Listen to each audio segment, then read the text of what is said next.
Halo sobat Tapem Cukip dimanapun kalian berada, apa kabarnya? Jarak Jaglur. Kuya film kali ini akan menceritakan kisah perjalanan sang Master Wing Chun. Siapa lagi kalau bukan itu dia. Nice.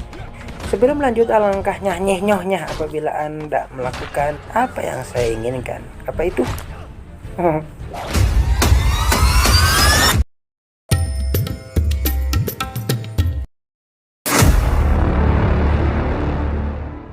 Cerita berlatar di tahun 1935.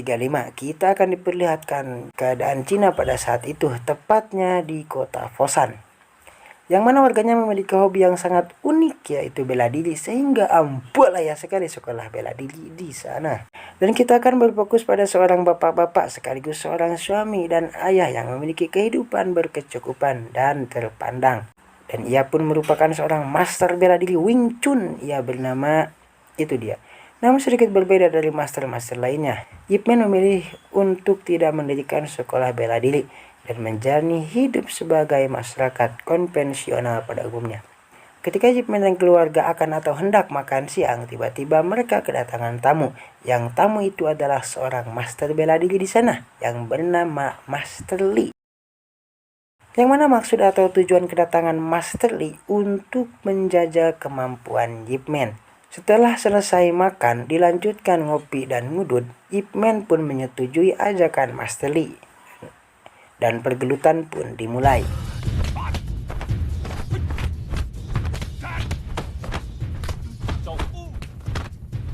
Yang mana pergelutan mereka disaksikan seorang pemuda yang sedang ngotok atau mulung layangan yang tersangkut di pohon dekat rumah Ip Man. Pemuda itu bernama Dadap. Tidak perlu lama-lama, Ip Man pun mengalahkan Master Lee dengan mudah. Dan Master Lee meminta Ip Man untuk tidak mempublikasikan kekalahannya. Kemudian ia pulang. Di restoran, si Dada pun hari wus-wus memberitahu teman-teman sekaligus pengunjung restoran itu perihal kekalahan Master Lee. Dan murid Master Lee yang mendengar kabar itu langsung memberitahu si Master. Tak lama kemudian si Master pun bergegas menuju restoran itu yang bermaksud untuk memberi pelajaran atas pencemaran nama baiknya. Dan keributan pun terjadi.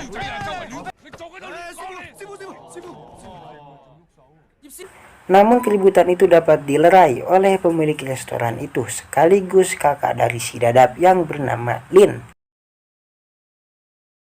Kebetulan di restoran itu memang Ip Man sedang berkunjung dan menghampiri mereka. Namun tiba-tiba datang polisi yang terpanggil karena mendengar keributan yang sedang terjadi.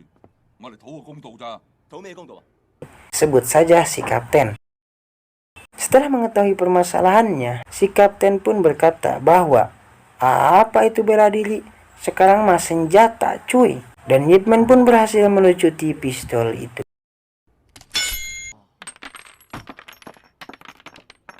Siang berganti malam, di mana Ip Man sedang melanjutkan pembicaraan dengan si pengusaha yang sempat terganggu tempo siang di restoran. Yang pembicaraan itu berisi ajakan si pengusaha kepada Ip Man untuk memodali usahanya, yaitu pabrik kapas.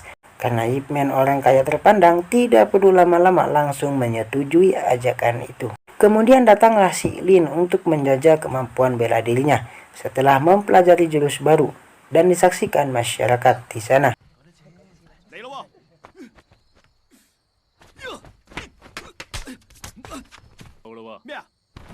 Kejadian itu pun tidak berlangsung lama setelah si Nyonya melotot karena memang si Nyonya tidak begitu menyukai hobi suaminya.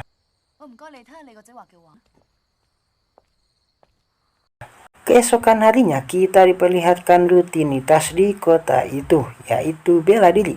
Tapi kemudian mereka kedatangan geng dari utara yang diketuai oleh si Jin, yang bermaksud untuk menjajal master-master bela diri di Foshan dan berencana akan mendirikan sekolah kungfu di sana.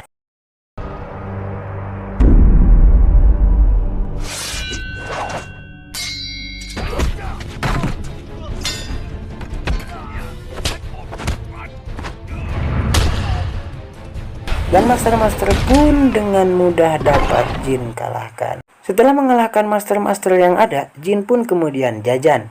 Dan ketika sedang memakan mie ayam, ia diberitahu oleh si pedagang bahwa masih ada yang lebih hebat dari kalian, yaitu Yip Man.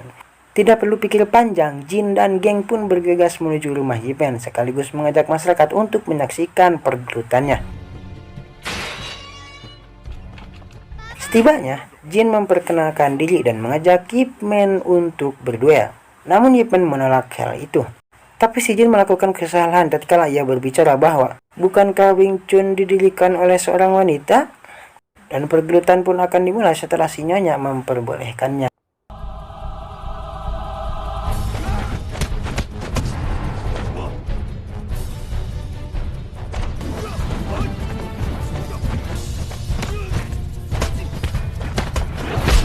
Gaya dan jurus gelut pun Jin keluarkan, dari mulai jurus entep, sendok, ajo, gedang, gerumus oncom, serolok asbes, dan lain-lain, sampai pada akhirnya Jin menggunakan pedang.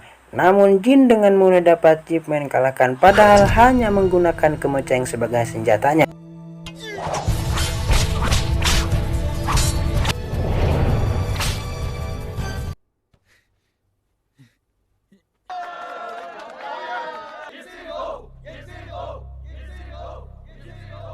Dua tahun kemudian, tepatnya tahun 1937, Fosan tidak lagi indah setelah Jepang menjajah sebagian kota-kota besar di Cina, tidak terkecuali Fosan. Sampai pada tahun 1938, Jepang mendiami kota Fosan. Kini Yip Man sekeluarga menjalani hidup yang berubah 179 derajat dari sebelumnya. Kini seperti seorang tunawisma yang menjalani hidup seadanya serba kekurangan. Ketika beras habis, Yip Man memutuskan untuk menukarkan jam koleksinya dengan beras.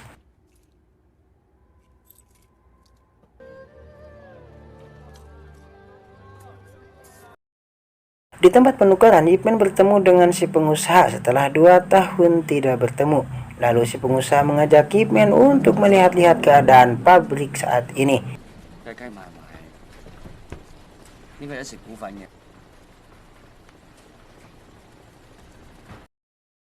Dikala tidak ada lagi barang yang dapat ditukarkan dengan beras, Yip Man memutuskan untuk mencari pekerjaan. Setelah sekian penolakan, akhirnya Yip Man pun berhasil mendapatkan pekerjaan itu. Dan di tempat kerja, ia bertemu dengan si Lin.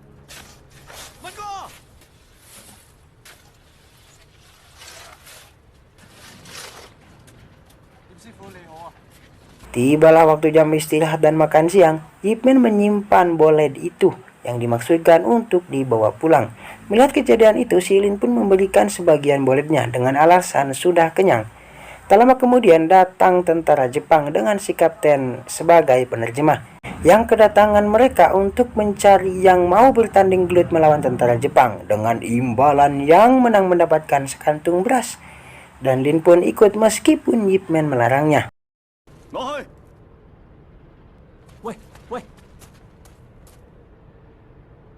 Dan kita akan diperlihatkan dengan Jenderal Jepang yang sedang menyaksikan turnamen gelut itu, yang mana pesertanya adalah Master Li yang dapat mengalahkan tentara Jepang. Kemudian imbalan itu diberikan dan Master Li pun pulang.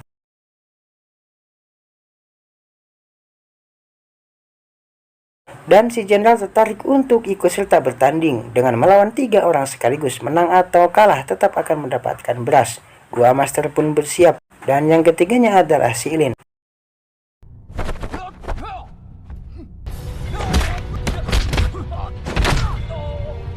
Dengan mudah si jenderal dapat memojokkan mereka sampai 2 master pun menyerah, tetapi tidak dengan si Lin, sehingga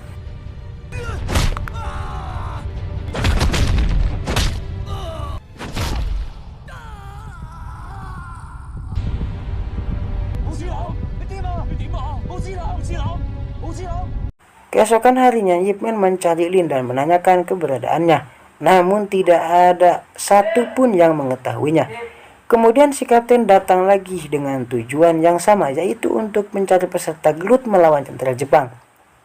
Dan Yip Man pun menanyakan perihal keberadaan si Lin, namun si kapten sama sekali tidak menjawabnya. Setelah melihat respon dari si kapten, Yip Man pun memutuskan untuk mengikuti turnamen itu. Setibanya, Yip Man melihat Master Li yang sedang bertanding dan dapat mengalahkan lawannya. Namun dia ingin mendapatkan beras tambahan sehingga menantang untuk melawan 3 orang sekaligus. Dan ternyata si Master kewalahan, kemudian memutuskan untuk menyerah. ketika hendak mengambil beras tiba-tiba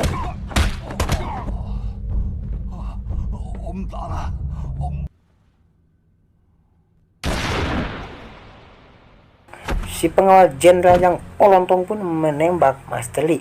Kemudian ia mendapatkan kecaman dan kemarahan dari si jenderal, karena si jenderal menjunjung sportivitas dalam pertandingan itu. Melihat kejadian itu di depan matanya, Ip Man pun marah dengan ingin melawan 10 orang sekaligus. Dengan tekad yang kuat dan amarah yang membara melihat sebangsanya diperlakukan seenaknya, 10 orang itu pun dengan mudah dapat Ip Man kalahkan.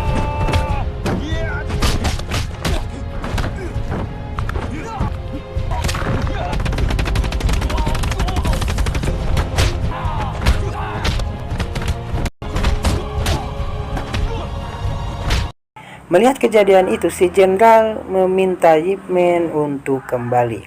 Di jalan pulang si kapten Di jalan pulang si kapten kena marah. Kemudian ia menjelaskan bahwa aku bukan pengkhianat, aku hanya sekedar mencari nafkah dengan menjadi penerjemah.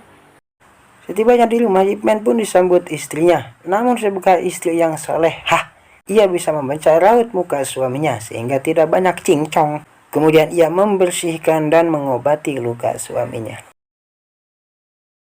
Rasa-rasanya saya atau mungkin kalian yang masih emblok juga ingin mendapatkan teman hidup sekaligus istri selain daripada cantik juga solehah.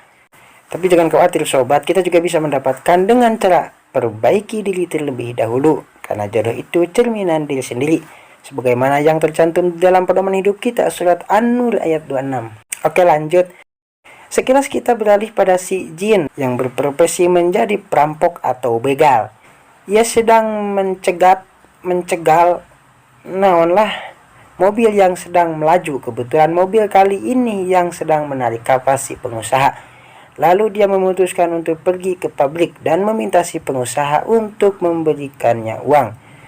Setelah percekcokan, si anak memberitahu Ip Man untuk segera datang. Namun setibanya di sana, Jin pun didapati sudah pergi.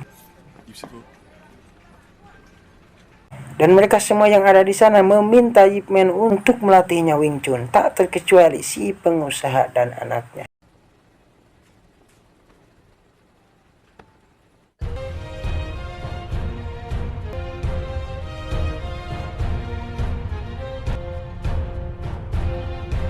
Jenderal menyuruh kapten untuk mencari Ip Man karena si jenderal sudah menunggu, namun Ip Man belum juga datang. Tetapi si kapten menolak hal itu sehingga secara terpaksa kapten pun menemuinya dengan beberapa tentara Jepang sekaligus si pengawal jenderal yang polontong. Ketika si pengawal polontong hendak mengganggu istrinya, tiba-tiba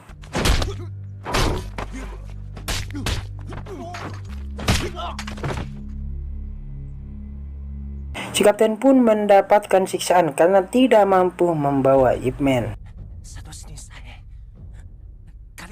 Keadaan di pabrik, si Jin datang lagi untuk menagih janji si pengusaha yang akan memberikan mereka uang setelah barang mereka laku.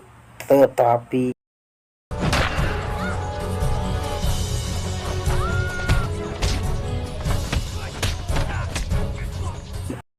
Ip Man pun datang dan menghajar semua perampok itu tak terkecuali si Jin.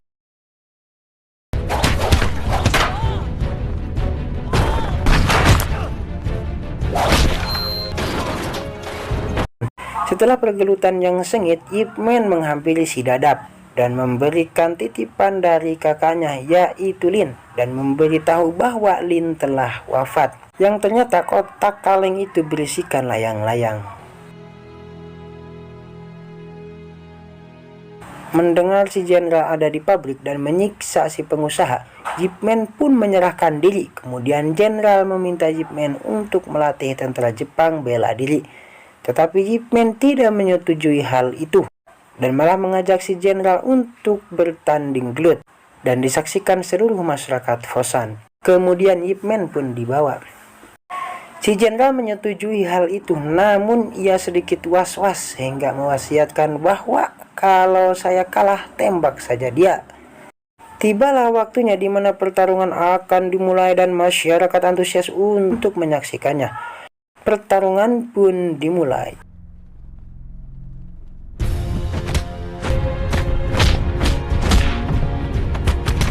Untuk awal-awal, Ip Man pun dapat terkena serangan.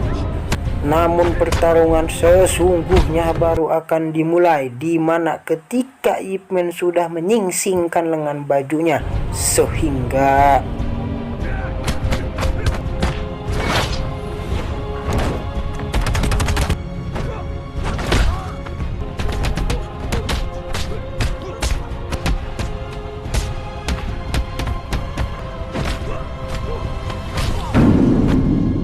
warga pun bersorak-sorai gembira dan meneriaki, Ip Man, Ip Man, Ip Man, Ip Man, Ip Man, Ip Man. Namun tiba-tiba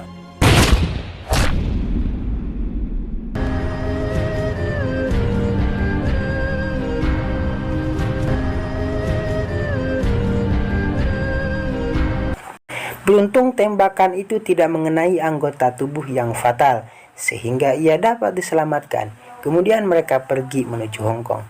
Pada tahun 1945, setelah 8 tahun Cina dijajah oleh Jepang akhirnya merdeka. Dan di Hong Kong, Ip Man berhasil mendirikan sekolah bela dirinya dan melahirkan lebih dari 2 juta ahli Wing Chun. Salah satunya sebagaimana yang kita ketahui adalah Bruce Lee. Pesan yang kita bisa ambil dari film ini adalah menjadi jago atau ahli tidak harus menonjol, cukup tunjukkan saja atau perlihatkan saja ketika dibutuhkan. Itu kepada seluruh sobat Apom Cukip dimanapun kalian berada, saya ucapkan terima kasih.